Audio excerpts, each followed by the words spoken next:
Aleluia. Os irmãos podem se assentar. O bom filho a casa volta.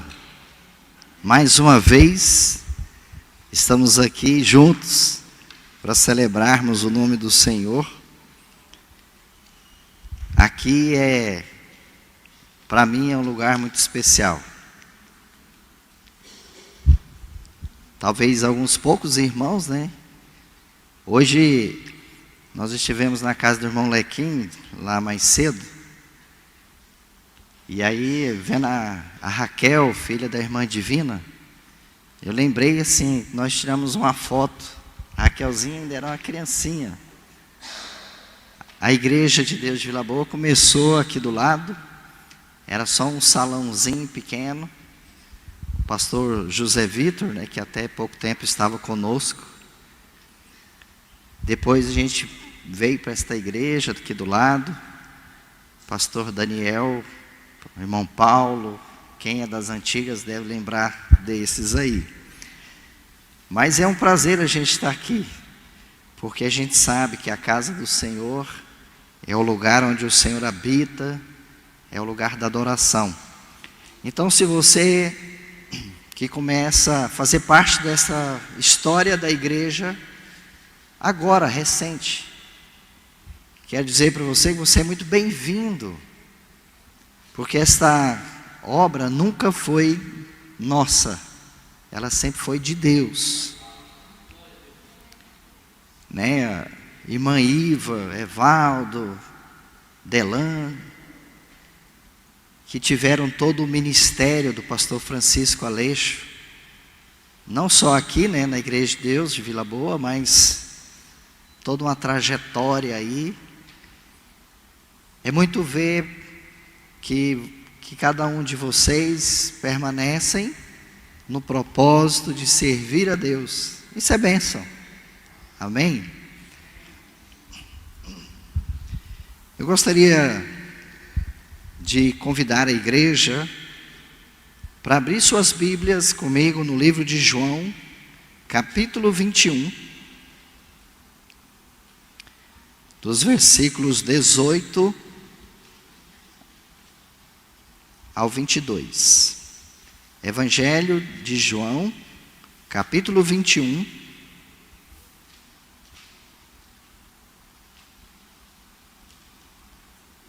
dos versículos 18 ao 22. O tema da nossa meditação ou mensagem dessa noite,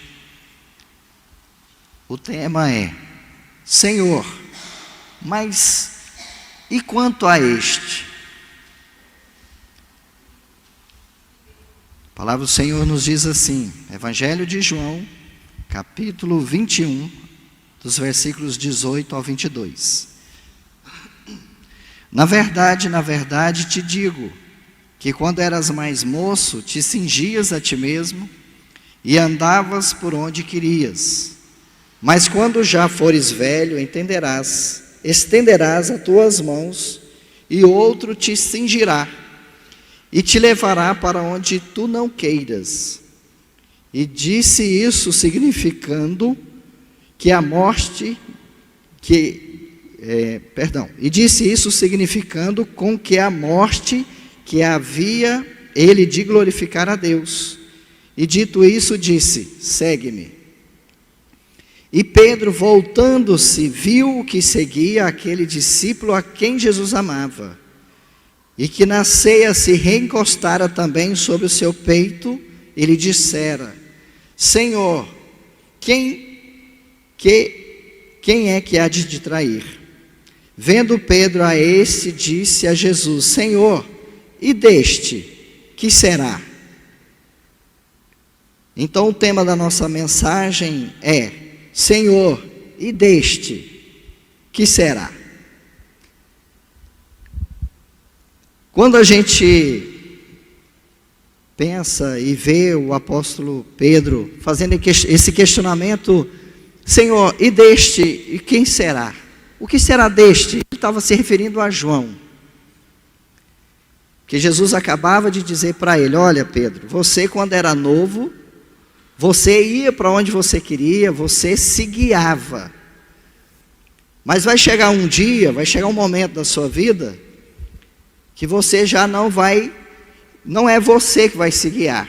É alguém que vai pegar na sua mão e vai levar você para lugares onde você talvez não quisesse ir, que você não queria estar. E aí Pedro falou: tá, beleza. E olhando João ali do lado, perguntou: e quanto a este? E este? E a João? O que vai ser dele? Eu sei o que vai acontecer comigo. Mas e a João? O que vai ser dele? E o interessante é que Jesus dá uma resposta que a gente poderia achar talvez assim até um pouco grosseiro da parte de Jesus. Que no verso 22 ele diz: se eu quero que ele fique até que eu venha, que te importa a ti?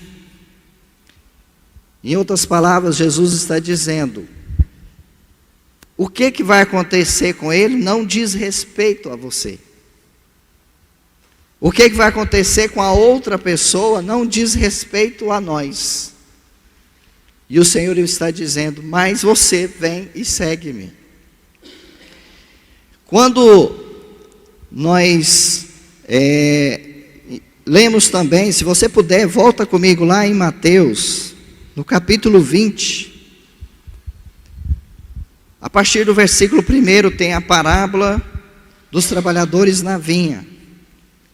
Eu não vou ler todo o texto, mas eu quero falar sobre ele.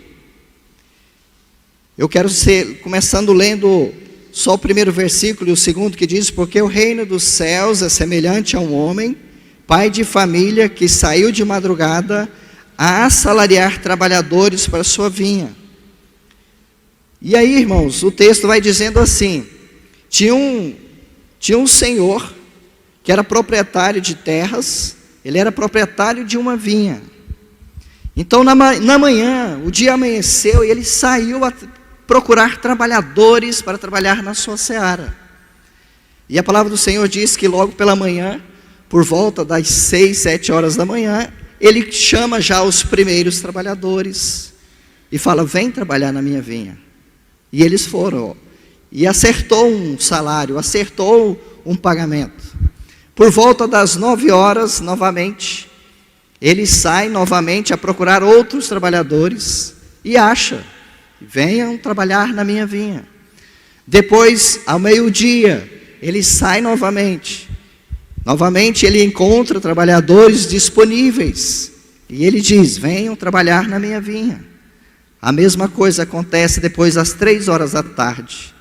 E depois a mesma coisa acontece às 5 horas da tarde. E a palavra do Senhor diz que, terminando o expediente, ele chama todo mundo para acertar contas. E a palavra do Senhor diz que ele começa pelos últimos, por aqueles que começaram às 5 horas da tarde. E o interessante, que eu acredito que provavelmente era uma moeda.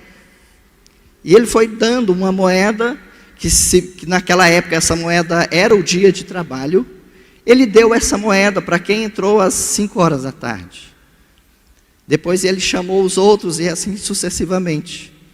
Quando chegou aqueles que começaram a jornada de trabalho primeiro, eles pensando assim: bom, se quem começou às 5 horas da tarde recebeu um dinheiro, nós no mínimo vamos receber 2. Porque é justo. É justo. Porque eu fiquei mais tempo, eu trabalhei mais tempo. E aí, para a decepção daqueles trabalhadores, quando eles foram receber o pagamento, era também apenas uma moeda. E eles ficaram aborrecidos. E o verso 11 diz que eles murmuraram contra o pai de família.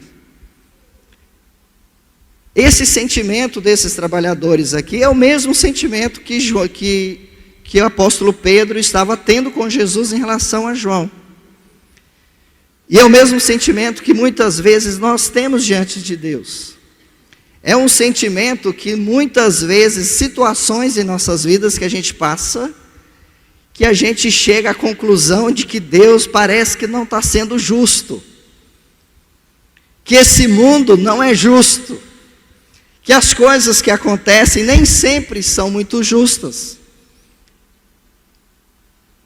Eu não sei quantos de vocês já foram em Brasília, andaram lá no trânsito de Brasília. O Davi conhece, que trabalhou bem lá, e o Delan, talvez o Evaldo, não sei. Mas, irmãos, lá em Brasília, tem uma prática que quem dirige lá, se você for motorista e andar em Brasília, provavelmente vai acontecer com você. Não sei, aqui em Goiânia acho que não deve acontecer isso, mas em Brasília acontece. Alan, a gente vai com o carro aqui, beleza. Aí tem uma fila aqui na nossa frente. Aí você está aqui, pacientemente, esperando a sua vez. Aí quando a fé vem alguém pelo acostamento e entra na frente. A vontade é nessa hora de ter um trator, de ter aqueles monster trucks, com aquelas rodas enormes, assim, para você pensar, agora eu passo por cima, que eu não quero que ninguém entre na minha frente, eu não quero que a pessoa me faça de tolo, me faça de besta, porque a gente não gosta desse sentimento de pensar assim, eu estou sendo feito de besta, eu estou sendo feito de tolo. Por quê? Porque você sabe que você está cumprindo o seu papel, você está cumprindo a sua função, você está cumprindo aquilo no qual foi designado. Daqui a pouco vem alguém e entra na sua frente, daqui a pouco alguém experimenta receber os benesses sem ter passado pelo processo.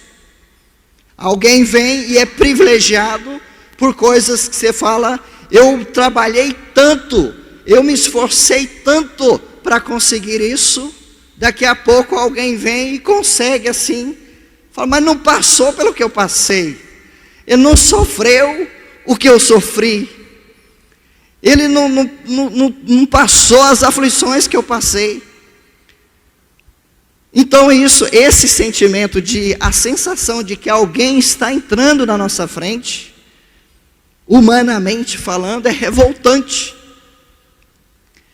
Acredito eu que esse era o sentimento que os trabalhadores estavam tendo naquele momento. Mas não é possível, eu trabalhei o dia todo, eu me esforcei o dia todo, eu peguei sol o dia todo, a força que eu despendi para executar as tarefas foram muito mais do que aqueles que começaram às 5 horas da tarde. E eles no final foram iguais a mim, foram recompensados iguais a mim. Então Pedro também está tendo esse sentimento, pensando, Senhor, e quanto a este? O Senhor está dizendo assim, que a minha morte vai te glorificar. Então provavelmente a minha morte vai ser uma morte dolorida, eu vou sofrer com ela. Mas e quanto a este? O que vai acontecer com ele? Irmãos, e a gente vive em tempos e vive nas nossas vidas, às vezes a gente não quer fazer isso, mas a gente acaba fazendo, é comparando as nossas vidas com a vida das outras pessoas. E o tanto que é revoltante, o tanto que a gente se sente incomodado quando alguém é mais abençoado do que a gente.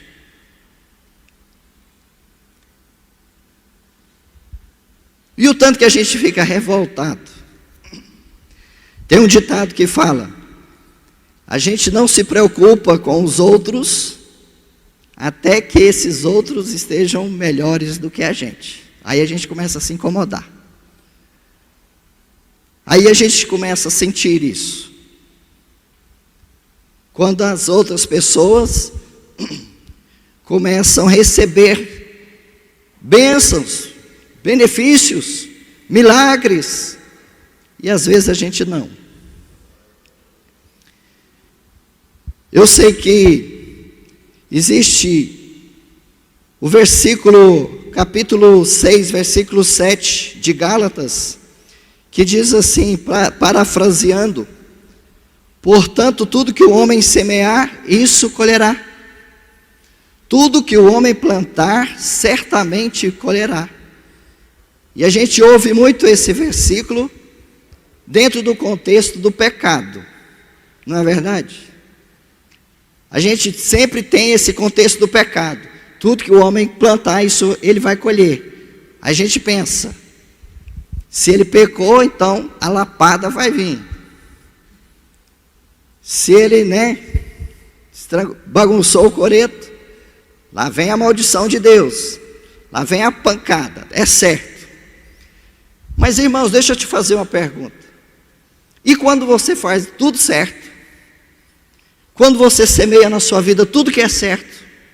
Quando você vive na sua mente, no seu coração, diante de Deus, você tem certeza que tudo que você está fazendo está certo, está seguindo os princípios, você está obedecendo a palavra, você está caminhando dentro daquilo que a Bíblia ensina, e mesmo assim as coisas dão errado.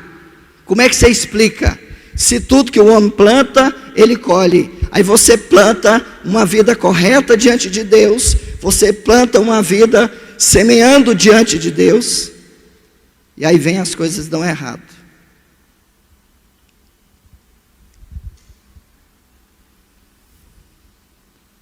Você semeou com dízimos e oferta a vida toda.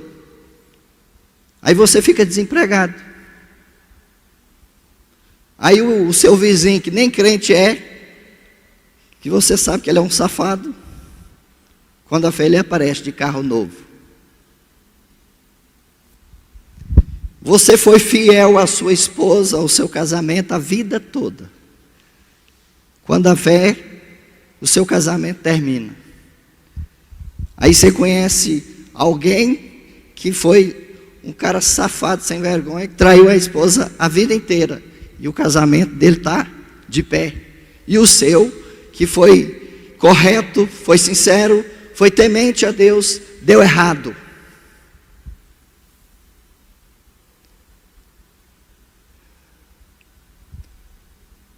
Senhor, esses aí estão recebendo mais do que eu, não é justo isso. E quanto a estes? Quanto a esses outros, que parece que a vida é boa, esses outros que não têm enfermidade, esses outros que parece que não tem luta na vida deles, eles nem oram direito, eles não leem a Bíblia direito, eles não têm nenhuma vida muito direita com Deus, e parece que as coisas deles estão fluindo. Agora, e quanto a mim, que estou semeando e semeei a minha vida diante do teu altar, com integridade, com honestidade, e aí vem uma série de eventos que dá tudo errado na sua vida.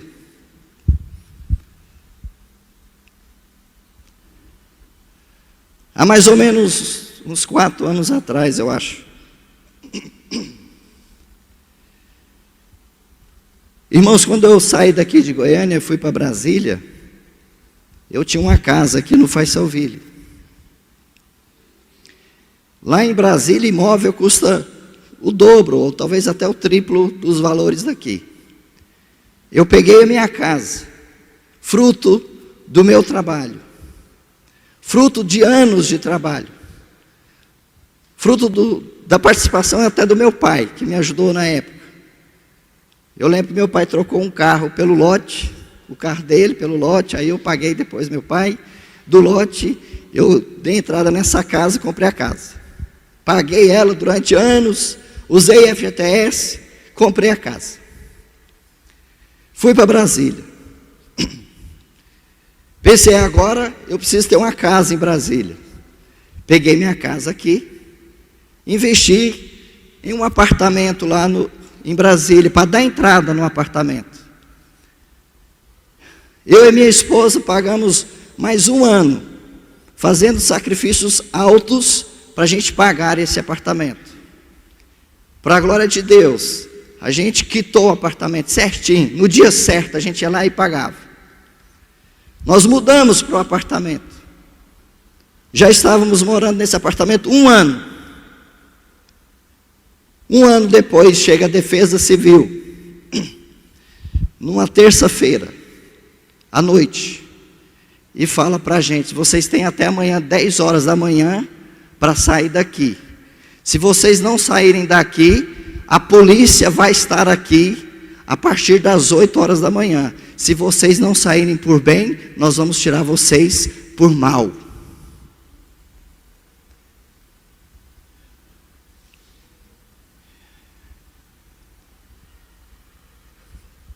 Isso à noite, para a gente sair até as 10 horas da manhã.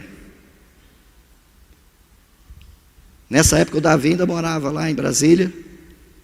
Liguei para ele, falei: Davi, é assim, assado. Davi correu lá, pegou meus filhos, levou para a casa dele. E alguns irmãos da minha igreja foram lá, um pegou uma televisão, o outro pegou um livro, uma caixa, não sei o quê, e foi esparramando coisa na casa dos meus irmãos da igreja. O que eu podia levar para a casa do Davi na época, a gente levou. E no outro dia, 8 horas da manhã, a polícia estava lá. E nós já éramos 20 moradores. E foi uma das cenas mais tristes. Daqueles 20 proprietários tendo que sair das suas casas, dos seus apartamentos, dos seus sonhos, de tudo que eles tinham investido. Porque o construtor nos enganou e entregou um prédio que estava com risco de cair. Um construtor que não tinha uma bicicleta no nome dele. Não tinha nada no nome dele. Mas, Senhor, e quanto a estes? Senhor, e quanto a estes?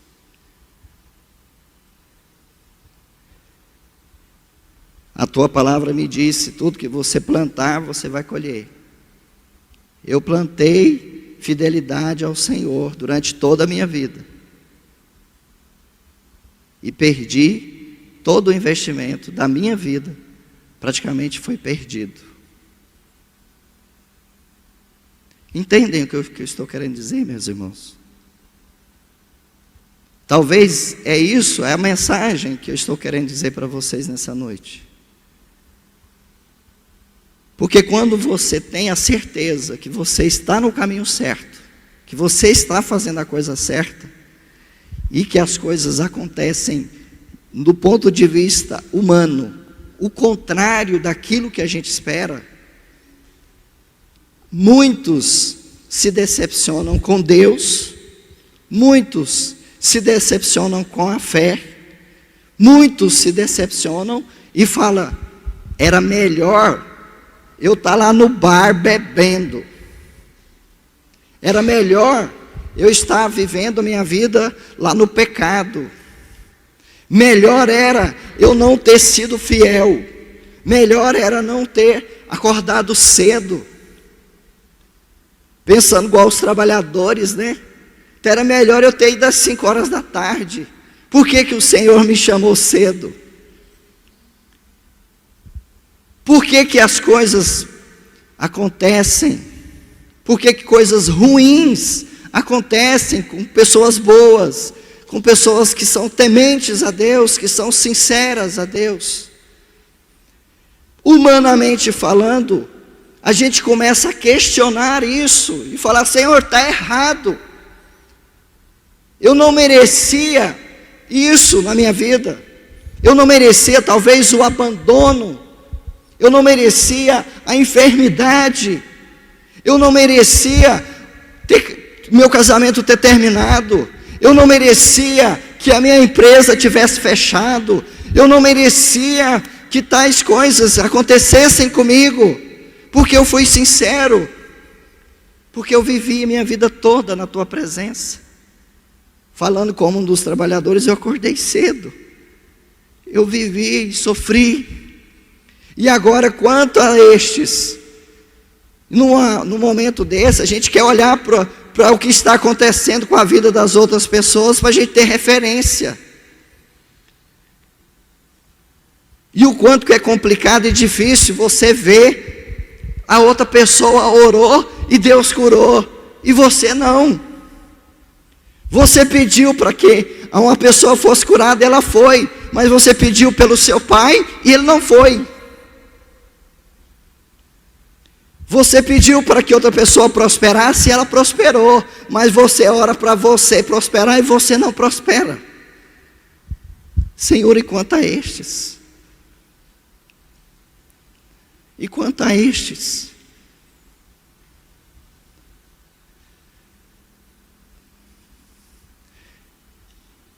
O Senhor falou, aquilo que a gente planta, a gente colhe. Senhor, o que é que eu estou colhendo hoje?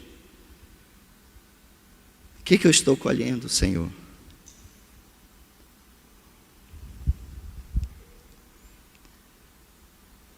E quando nós estamos vivendo isso, para você sair desse sentimento de adoração, de louvor, de gratidão ao Senhor, para você entrar num caminho e num estado emocional, de angústias na alma, de raízes de amargura.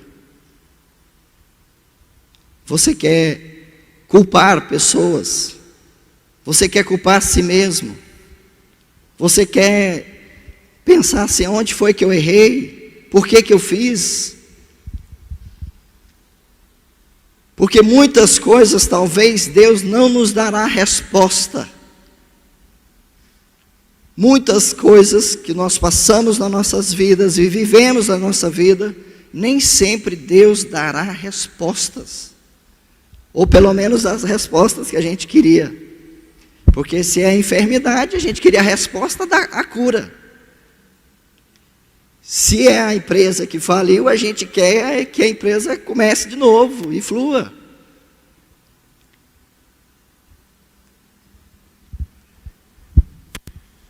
Irmãos, e na época, além de perder o apartamento, eu tive trombose. E a trombose virou embolia pulmonar. Acho que uma semana depois de ter perdido a minha casa, eu estava sendo internado numa UTI, já correndo risco de vida, no vale da sombra da morte. A minha esposa perdeu um irmão assassinado. Tudo assim, sequência. Senhor, e esses outros aí, o que vai ser deles? Por que eu não posso ser igual aos outros? Por que eu não posso ser abençoado igual aos outros? Por que o Senhor não pode me alcançar igual o Senhor alcança tanta gente aí? Ruth, quando ela começou a cegar no campo de Boaz, seus irmãos lembram, né? Ela ia caminhando, Boaz falou, deixa cair aí umas, para ficar fácil para ela, né? Que aí no final do dia ela já estava lá com a capanguinha dela cheia. E às vezes a gente está querendo fazer uma caminhada com Deus e falando, Senhor, vai jogando aí umas sementes aí pelo caminho, para facilitar o processo, para que as coisas caminhem bem. Só que aí você termina o dia, não há sementes lá. Não há o benefício lá. Aí você olha para os irmãos do lado e fala, mas ele está abençoado. Ele está abençoado.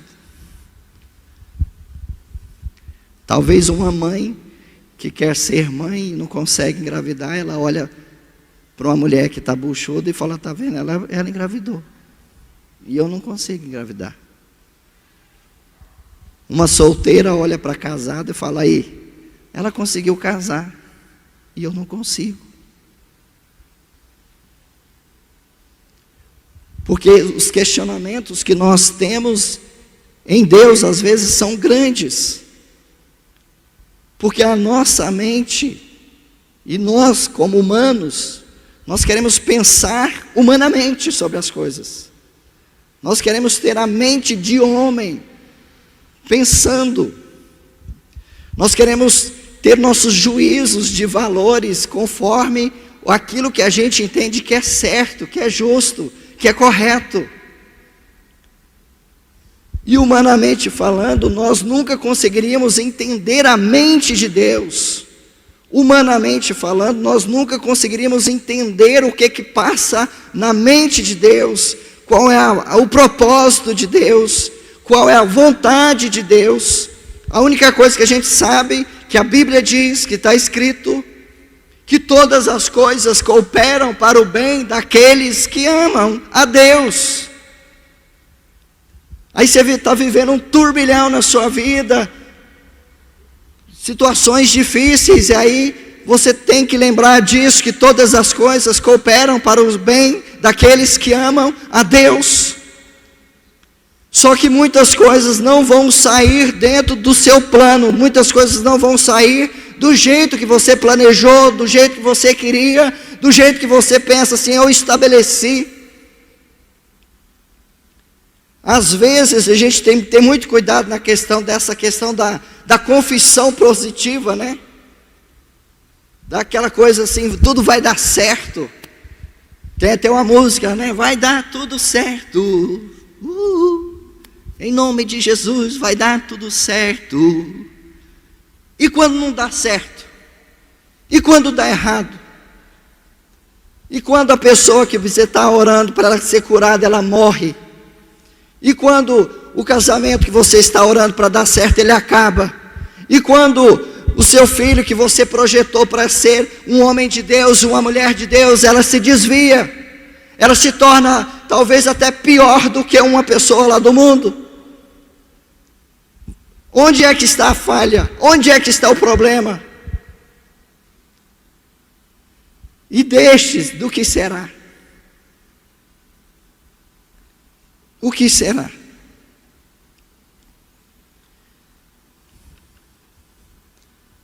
Mas algumas coisas a gente precisa saber e entender. Primeiro, Deus é soberano. Jesus disse lá no capítulo 21, 22 do texto que a gente leu. Jesus fala, se eu desejar que ele fique vivo, até que eu volte, o que te importa?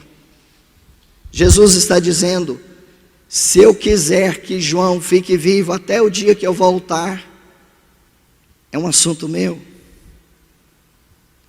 O que Deus faz com cada um de nós não é problema meu e seu, é um problema de Deus, é a soberania de Deus. Nós temos que entender que a palavra do Senhor diz sim, é verdade que tudo que nós semearmos nós vamos colher. Nós temos que ter a certeza sim que Deus é justo, e é a justiça, que Deus é graça, que Deus é amor.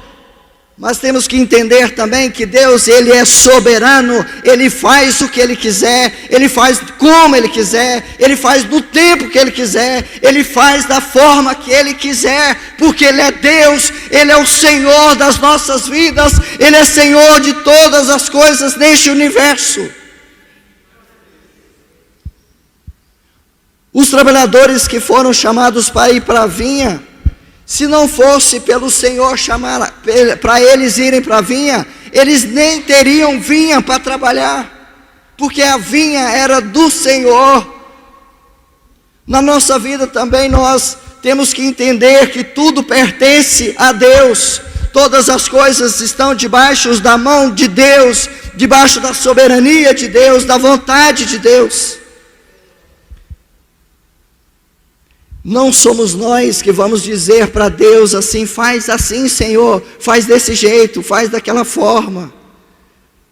O oleiro não ensina, o barro não ensina o oleiro dizendo, é dessa forma, é desse jeito. Eu não posso dizer para Deus, Senhor, eu não quero sofrer, eu não quero passar por isso. Porque na nossa vida a gente não sabe para quem nem como, mas para alguns virão dias difíceis, para outros virão tempos de bênçãos.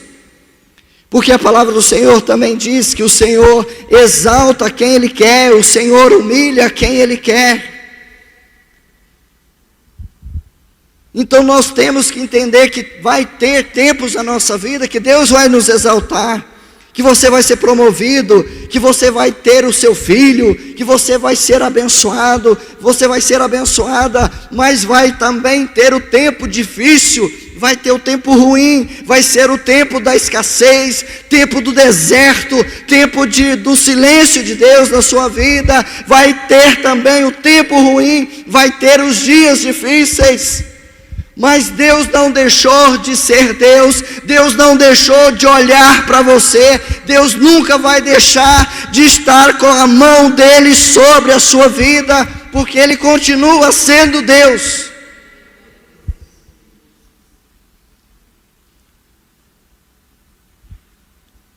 Porque Deus, Ele exalta quem Ele quer, e Ele humilha quem Ele quer. Não pense, os irmãos, que a gente viveu tudo isso, e a gente chegava lá na igreja, dando glória a Deus e aleluia, assim, né? Vamos louvar aqui com alegria. Não. Tinha dias que nós íamos para a casa do Senhor, que a vontade de dizer para Deus: Senhor, eu estou com raiva de Ti, mas eu vou para a sua casa.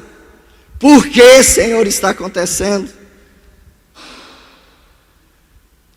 Por que eu perdi? Por que eu fracassei? Por que o Senhor me fez tomar o cálice da humilhação? Porque Ele é Deus. Porque Ele é Deus.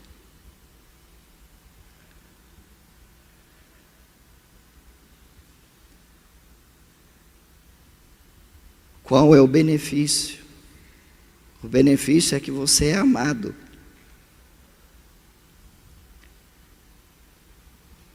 As irmãs que têm criança pequena, às vezes você deixa o filho de castigo, né? E ele está lá chorando, está lá todo amuado. Mas você continua amando. Assim é Deus para com você.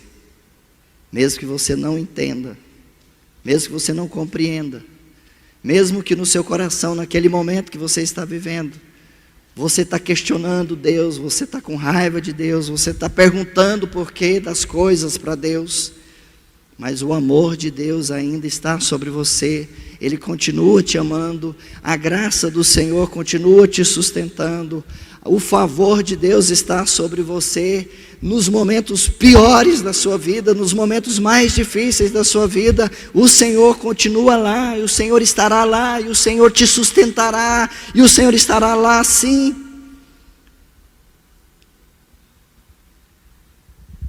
Porque nessa caminhada, porque nessa jornada, nessa caminhada,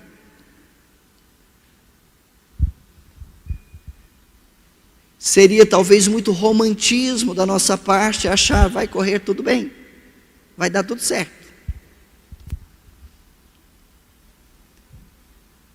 Agora dia 16 de agosto, eu vou fazer 20 anos que eu estou casado com a Daniele.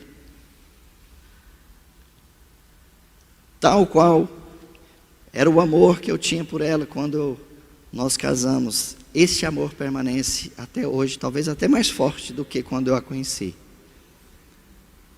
Mas se alguém perguntar, foram 20 anos que vocês viveram só de rosas, de flores? Não. Teve dias difíceis.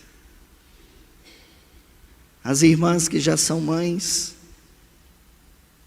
minha mãe olha para nós, né, Davi? Para mim, para você, para a Miriam, para o Vando. E aí vocês pensam assim, olha aí que benção. Davi aqui, olha que benção. Olha o filho, o caçula aí, que benção. O Davi, gente, saía de casa sexta-feira, voltava domingo. Ninguém sabia do paradeiro de Davi, ninguém sabia para onde Davi estava andando. O cabelo dele parecia o cabelo do Chitãozinho Chororó, aquele antigo. Se vocês verem a foto dele, Mas teve muitas noites e muitas vezes que minha mãe diante do Senhor, em lágrimas, em choro, dizendo: Senhor, eu preciso que o Senhor salve meu filho, eu preciso que o Senhor cuide dele onde ele estiver, eu preciso que o Senhor esteja lá com ele onde ele estiver. Foram anos orando para o Davi.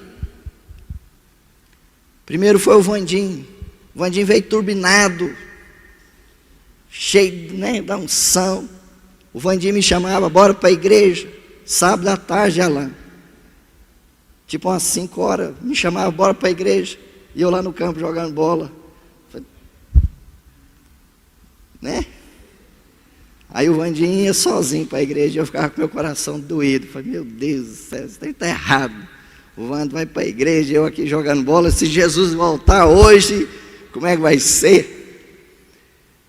Eu estou dizendo isso, irmãos, porque nossa jornada, nossa caminhada com Deus, muita coisa vai ser bênção, muita coisa vai dar certo, muita coisa vai fluir. Nós poderemos viver momentos assim que você não explica. Não, mas Deus abençoou, Deus abriu portas. A gente que mexe com venda, né, Alan? Você está ali de bobeira, quando a fé, uma venda ali, tá grande, uau! Quando a fé outra semana você não vende nada.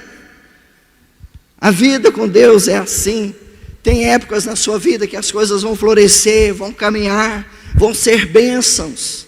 Mas vai existir momentos na sua vida também que você vai fazer essa pergunta: Senhor, e quanto a estes? Eu quero saber como é que vai acontecer com os outros, porque o meu sofrimento é grande, porque o que eu estou vivendo é terrível. Aí você quer saber qual o parâmetro, o que Deus está usando, qual que é a ferramenta, qual que é a vara de medir que Deus está usando contigo, que parece que é diferente com as dos outros. Mas eu quero dizer: calma, calma seu coração, porque Deus está cuidando de você.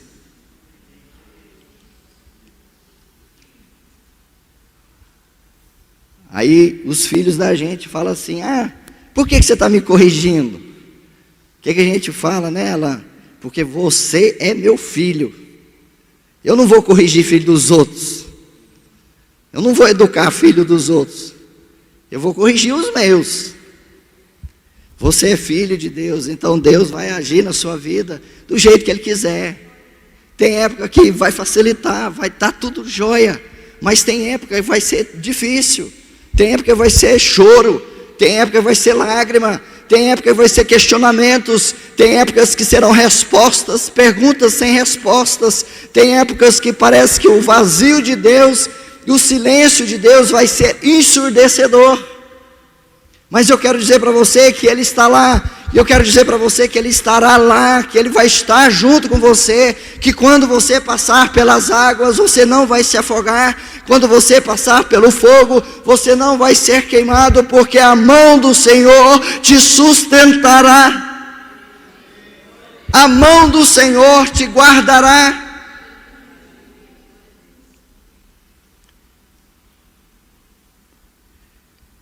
E a outra coisa que a gente sabe, que Deus envia anjos, pessoas, para estender a mão para você a hora que você precisa.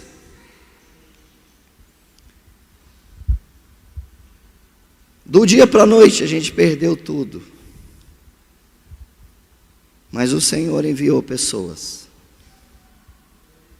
que nos ajudou, que nos acolheu. A minha saúde o Senhor restabeleceu. Eu voltei do hospital. Estou caminhando na graça do Senhor. Depois de algum tempo, nós conseguimos dar entrada em outro apartamento.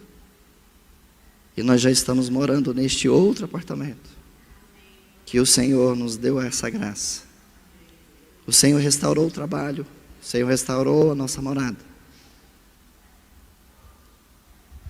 Aí tem um ditado que fala: a gente passou pela prova com nota 10? Talvez não. Talvez a nossa nota foi, né, Vinícius? 5,2. o suficiente para passar. Mas o importante é passar. Por isso não se condene de falar: Senhor, eu estou tão fraco, eu não estou sabendo lidar com a situação. Porque eu volto a dizer para você, o que te sustenta é a graça do Senhor.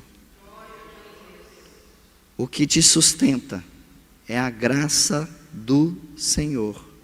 É a mão do Senhor que nos sustenta. É a mão do Senhor que nos mantém de pé. Então, se o Senhor quiser restabelecer na sua vida, Ele estabelece. Se o Senhor quiser fazer de novo as coisas acontecerem, Ele fará. Não entristeça seu coração. Não se sinta a pior pessoa do mundo. Porque deu errado, eu sou a pior pessoa. Não, você não é. Você é amada de Deus, você é o amado do Senhor. Todas as coisas estão acontecendo na sua vida porque tem um propósito de Deus, porque tem um amor de Deus, porque tem a vontade de Deus na sua vida. E o Senhor te conhece, Suelen, pelo nome. Você não é um número, você não é um acaso. Suelen, eu te conheço pelo teu nome. O teu nome está escrito no livro da vida. Muitas vezes o diabo quer jogar as sementes das dúvidas, das murmurações, das inquietações. Mas eu digo para você que a palavra do Senhor diz que o Senhor te chamou, o Senhor te escolheu, e o Senhor tem um propósito na sua vida. E esse propósito vai se cumprir, porque a vontade do Senhor é soberana. Amém? Deus abençoe os irmãos. Para a gente foi um prazer estar com vocês mais uma vez. Que o Espírito Santo de Deus continue falando ao seu coração. Que o Espírito Santo de Deus possa estar trazendo paz e conforto à sua vida. Se você puder, feche os teus olhos enquanto o Davi está subindo aqui. Deixa eu orar por você. Senhor, em nome de Jesus, eu quero orar nessa hora, porque eu sei, Senhor, que pessoas podem estar aqui, Senhor, nessa noite, vivendo dilemas, vivendo, Senhor, interrogações nas suas vidas. Por que que as coisas talvez pararam? Por que que as coisas não estão caminhando? Ou até pior, podem estar dando errado.